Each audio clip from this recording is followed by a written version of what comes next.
national ទៅកាន់អង្គពិធីក្នុងខ្លឹមសារដូចតទៅខ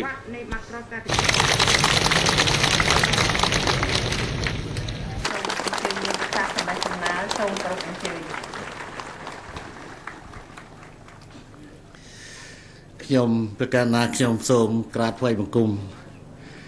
បរិយាគុណព្រះមេគុណបរិយាគុណព្រះអនុគុណព្រះធេរានុត្រៈគ្រប់ព្រះអង្គជាទីសក្ការៈលោកជំទាវច័ន្ទកំហុងអគ្គរដ្ឋទូតវិសាមញ្ញនិងពេញសមត្ថភាពនៃសាធារណរដ្ឋប្រជាមានិតចិនប្រចាំប្រជាណាចក្រកម្ពុជានិងប្រិយមិត្តចិនទាំងអស់ឯកឧត្តមអស់លោកជាតំណាងស្ថានទូតអគ្គរដ្ឋទូតភិរតេរីនិងប្រិយមិត្តបរទេសដែលបានអញ្ជើញចូលរួមក្នុងឱកាសនេះជាទីមេត្រីឯកឧត្តមលោកជំទាវអស់លោកស្រី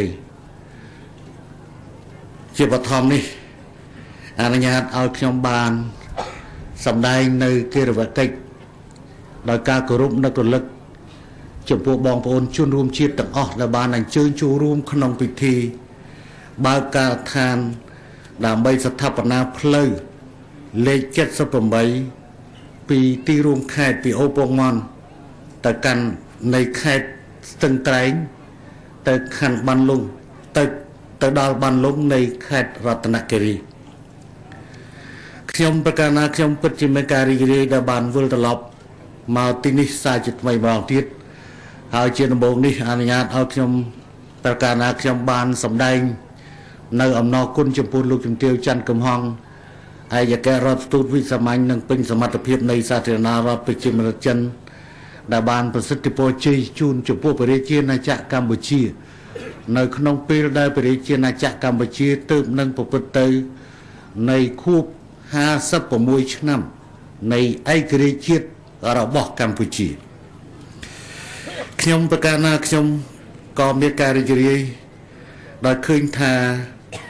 របាយការណ៍របស់ឯកឧត្តមត្រង់ឯទឹកក៏ដូចជាសេចក្តីថ្លែងរបស់លោកជំទាវអគ្គរដ្ឋទូតបានលើកអំបញ្ញមិញអំពីការខិតខំរួមគ្នារបស់យើងនៅក្នុងការកសាងសមិទ្ធផលដែលយើងត្រូវធ្វើនៅថ្ងៃនេះនេះជាការខិតខំមួយដែលខ្ញុំប្រកាសណាខ្ញុំសូមយកឱកាសនេះធ្វើការបញ្ជាក់បន្តិចកាលពីថ្ងៃទី29ខែមេសាឆ្នាំ2008ខ្ញុំប្រកាសណាខ្ញុំនឹងលោកជំទាវអគ្គរដ្ឋទូតនៃសាធារណរដ្ឋប្រជាមានិតចិនបានមកកាន់ខេត្តស្ទឹងត្រែងនេះដើម្បីសម្ពោធដាក់ឲ្យប្រើប្រាស់នៅផ្លូវលេខ7ដែលមានចម្ងាយរហូតទៅដល់196.8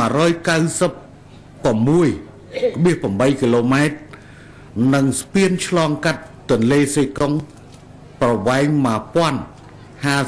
ម៉ែត្រដែលពេលនោះគឺយើងគិតថាជាការចាប់ផ្ដើមកម្រើកឡើងនៅកន្ទុយនេះរបស់យើងអំបន្តិចទៀតខ្ញុំប្រកាសណាខ្ញុំនឹងធ្វើការប្រៀបធៀបទៅលើបញ្ហាស្ថានភាពនិងសារៈសំខាន់ផ្លូវនេះនៅក្នុងពេលនេះខ្ញុំប្រកាសណាខ្ញុំសូមបញ្ជាក់ថានៅពេលដែលយើងចាប់ផ្ដើមបើកការដ្ឋានសាងសង់ផ្លូវនេះផ្លូវកំពុងដំណើរការសាងសង់ដោយក្រុមហ៊ុនសៀងហៃខ្ញុំប្រកាសណាខ្ញុំបានជួបជាមួយឯកឧត្តមវិញជាបាវនៅឯកូឡាឡាំពូនៅក្នុងឆ្នាំ2005ដោយសារកម្ពុជាពេលនោះគឺជាប្រទេសសម្របសម្រួលរវាងអាស៊ាននិងចិនដូច្នេះខ្ញុំប្រកាសណាខ្ញុំពិតជាមានឱកាសច្រើននៅក្នុងជំនួបជាមួយនឹងឯកឧត្តមនាយករដ្ឋមន្ត្រីចិនលើបញ្ហាសម្របសម្រួលតើត្រូវដោះមានបញ្ហាច្រើនពេលនោះគឺមានពាក់ព័ន្ធនឹងការធ្វើពិព័រណ៍អាស៊ានចិនបញ្ហាជាពិសេសខួបអនុស្សាវរីយ៍នៃទំនាក់ទំនងអាស៊ានចិនជាបញ្ហាដែលត្រូវសម្របសម្រួលឲ្យមានការស្របគ្នាហើយក្នុងឋានៈជាដៃគូសម្របសម្រួលនេះ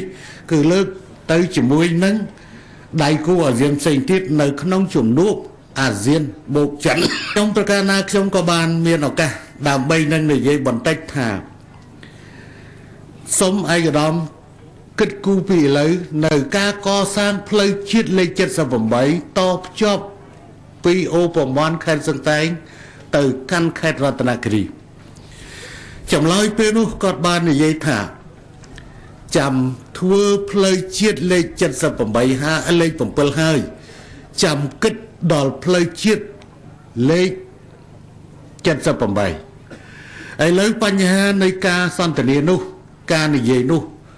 របស់នាយករដ្ឋមន្ត្រីសាធារណរដ្ឋប្រជាមានិតចិនវែងជើប៉ាវនិងខ្ញុំប្រកាសថាខ្ញុំបាននឹងកំពុងคล้ายទៅជាការពិតរួចដែលយើងប្រពៃពិធីបើកការដ្ឋាននៅថ្ងៃនេះ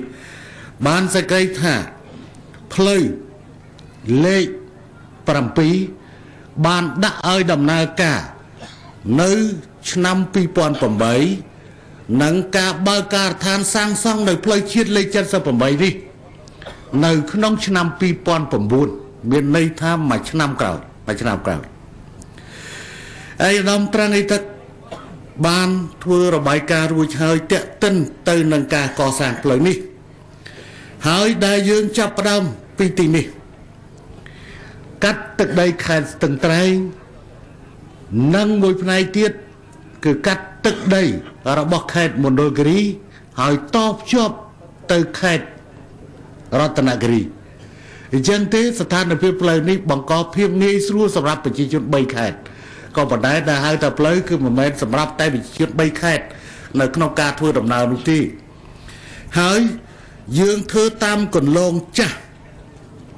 ធ្វើផ្លូវថ្មីដែលងាកចេញពីកន្លងចាស់55គីឡូម៉ែត្រនិងបន្តទៅទៀតយើងធ្វើតាមកន្លងចាស់ដោយថាតែកន្លងចាស់នោះគឺវាអាចនឹងមានផលប៉ះពាល់ទាក់ទងនឹងការទឹកលិចផងដែរអញ្ចឹងទេផ្លូវនេះគឺ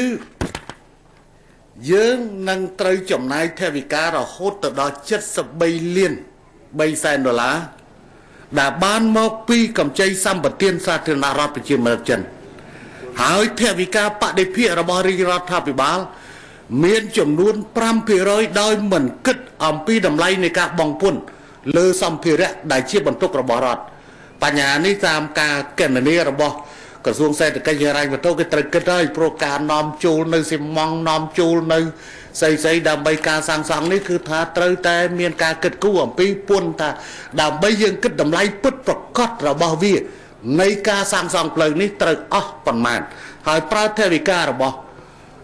កម្ចីរបស់ចិនប្រមាណហើយប្រើថវិការបស់យើងអស់ប៉ុន្មាន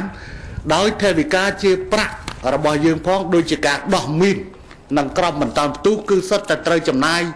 ថវិការបស់យើងនិងកម្លាំងរបស់យើងហើយបូកបន្ថែមទៅដោយពន្ធអាករផ្សេងដែលជាបន្ទុករបស់ថវិកាអាចជាបន្ទុករបស់រដ្ឋឥឡូវការចាប់ផ្ដើមសាងសង់នេះតើមានផលប្រយោជន៍អ្វីខ្លះដំបូងបំផុតអនុញ្ញាតឲ្យខ្ញុំប្រកាសណាខ្ញុំបាននិយាយទៅដល់បញ្ហារួមបន្តិចសិនខ្ញុំប្រកាសណាខ្ញុំបាននិយាយហើយនៅពេលដែលប្រទេសចាប់ផ្ដើមមានសន្តិភាពជាបដារហូតដល់មានសន្តិភាពទាំងស្រុងខ្ញុំប្រកាសណាខ្ញុំបានយកទស្សនៈទានច្បាស់លាស់ណាស់ថាมันអាចធ្វើសមារណកម្មក្រន់តែបញ្ហានយោបាយនិងបញ្ហារដ្ឋបាលបានទេសមារណកម្មរបស់យើងត្រូវធ្វើនៅក្នុងក្របខ័ណ្ឌទូទៅហើយជាពិសេសត្រូវមានហេដ្ឋារចនាសម្ព័ន្ធតភ្ជាប់ទើបអាចធ្វើសមារណកម្មបានដូច្នេះបញ្ហាស្ពានផ្លូវនេះគឺជាចំណុចអតិភិបរបស់យើងដើម្បីតភ្ជាប់រវាងតំបន់មួយនិងតំបន់មួយហើយជាពិសេសវាក៏បំរើឲ្យគោលដៅនៃនយោបាយកាត់បន្ថយគម្លាតរវាងទីក្រុងនិងជនបទ